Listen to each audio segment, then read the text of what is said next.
Chương trình này được bảo trợ bởi. Để biết thêm chi tiết, mời quý vị vào trang covid19.ca.gov.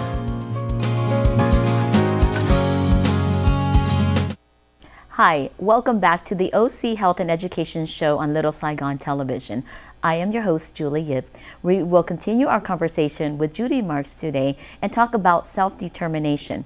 We've learned a little bit about what it is, but we want to know how to access it, Judy. Judy, can you tell us, we know that the law was passed in 2013. Why is it taking so long for our families to be able to access this? Can you give us a small, maybe the secret to accessing this? So it's true that the law was passed in 2013, and it took 5 years for the state of California to start to implement it. And Wow. it was obviously frustrating. But in October of 2018, the law went to the regional centers, and now the regional centers have to run the self-determination program. Okay. For the first 3 years, only 2,500 people can enter the program as part of a slow phase-in. Okay. That 3 years is almost up, and it'll be up in June of this year. The problem is there have been so many barriers that have been put up in the 2.5 years since the 2,500 people were selected that only right now less than 500 people are in the program. So you can imagine how frustrating it is. Yes. Go ahead. I want to explain. I want to give very specific information about how you get in. Okay, perfect. Thưa quý vị, chương trình của The Self-Determination Judy chia sẻ đó là chương trình đó là rất là khó khăn trong cái luật đó là trong 2013 nó mới pass, mà bang Cali á, là 5 năm họ làm mới đem tới cho Regional Center.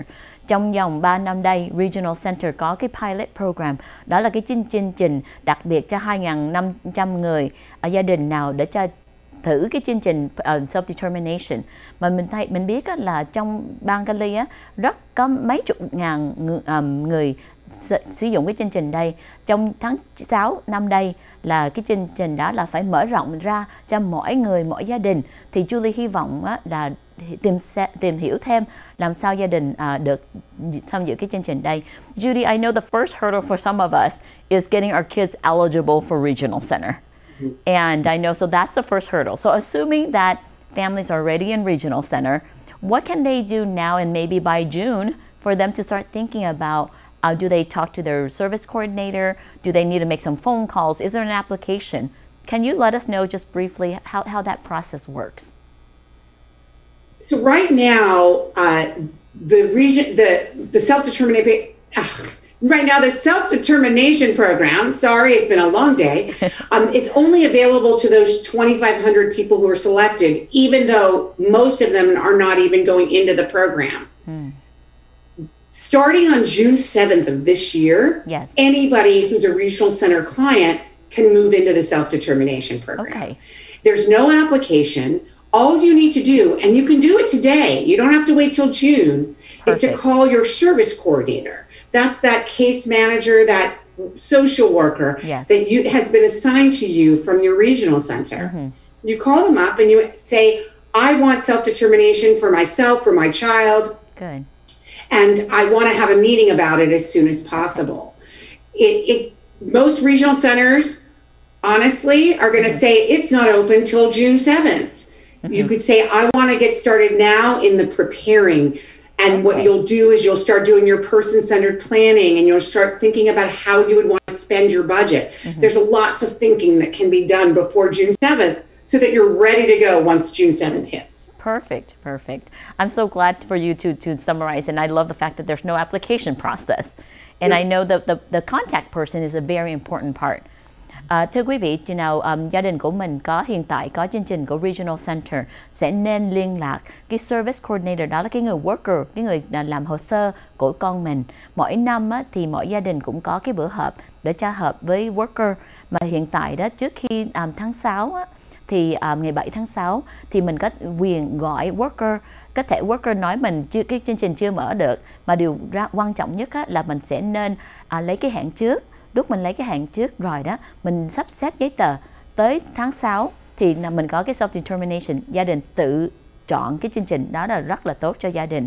Julie cũng biết là nhiều trong kinh nghiệm của Julie giúp rất nhiều người Việt Nam, and có trẻ em cũng lớn tuổi rồi, cũng có thể 20 tuổi, 30 tuổi, 50 tuổi có khuyết tật mà có thể ngồi nhà không. Thì mình thấy là con mình có phải làm cái công việc gì nó vui hơn. Hy vọng mình được cái tiền self-determination. Có thể liên lạc OC Autism, hỏi của Julie có thể giúp được. Số điện thoại của Julie là 714 643 5321. Một lần nữa là 714 643 5321. Hy vọng chừng nào quý vị cần giúp thì Julie sẵn sàng giúp dùm. Judy, what I was also sharing that for those Vietnamese families who are tuning in today, if they do need some support, we can definitely help them through OC Autism. I know we talked a lot about barriers, and barriers can be language, can be technology, and these gaps are even widening up during COVID. What are some of the barriers that you see to accessing the information, the services, and specifically self-determination? The barriers are profound. Yes. The Asian community generally gets, Asians who are served by regional centers receive about 60 to 70% of what whites receive in services. Yes. I mean, the numbers speak for themselves, and it actually gets worse. For children, the numbers are more even, but when Asians with disabilities become adults, the disparities are even more profound. Yes. And so, it's one of our priorities at Disability Voices United to fight for reducing and eliminating those disparities. We know that there's a lot of reasons for those disparities. There are cultural biases at regional centers. There's even within our own communities, you may see a bias from a Vietnamese staff member at a regional center toward a Vietnamese family, or it could be pure racism. So we know that it runs deep, but mostly we believe that there's just a cultural problem at regional centers where the culture is to just say no to everybody, including to me, including to white people. They see no, but maybe I won't take no for an answer and I'll fight back. But there are cultural issues in certain communities where they'll just accept the no and get no services. Yeah.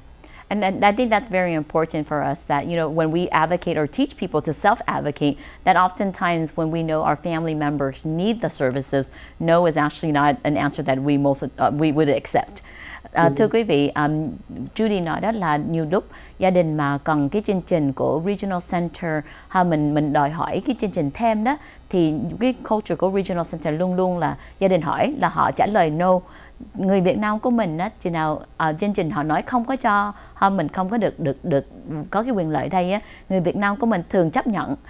Quan trọng nhất á, là hôm nay á, Julie muốn nhấn mạnh á, là nếu quý vị thấy con mình lớn tuổi rồi mà còn vẫn ở nhà thì nên phải liên lạc Regional Center, nên liên lạc Julie. Julie sẽ giúp hướng dẫn được mấy cái chương trình đây. Nhiều lúc á, là cái disparity là tại sao người Á Đông của mình có ít chương trình hơn. Á Đông của mình là 60% người Á Đông của mình mà cũng có cái Regional Center là không có đủ dịch vụ giống cái người Mỹ. Thì luôn luôn Disability Voices United muốn ủng hộ mỗi gia đình cũng hợp tác với hội của Julie để cho tiếp tục giúp mỗi người. Judy, I was just saying that I'm excited for this partnership moving forward, that when we join our forces to advocate for families and to help our minority families specifically, those who are underserved, that they will find some more pleasure and more joy and more ability to connect in the community. So I think for me personally, being a person on the spectrum and having families on the spectrum, the biggest challenge is really acceptance, whether we accept it ourselves or even our families accepting it. And I think those are some of the other cultural barriers that we accept. One of the things that I know that is very detrimental to the Vietnamese community specifically is that when we have an adult that does not speak or that does not work and does not engage in the community, we accept that as normal. And for now, after the commercial break, Judy, I would like to continue to talk about how can we continue to empower our community. Cảm ơn quý vị đã tiếp tục theo dõi chương trình Kiến thức y khoa gia đình và xã hội. Sau phần quảng cáo, Julie sẽ tiếp tục nói chuyện với chị Judy Marks and làm sao cho biết tiếp tục giúp đỡ cộng đồng Việt Nam của mình.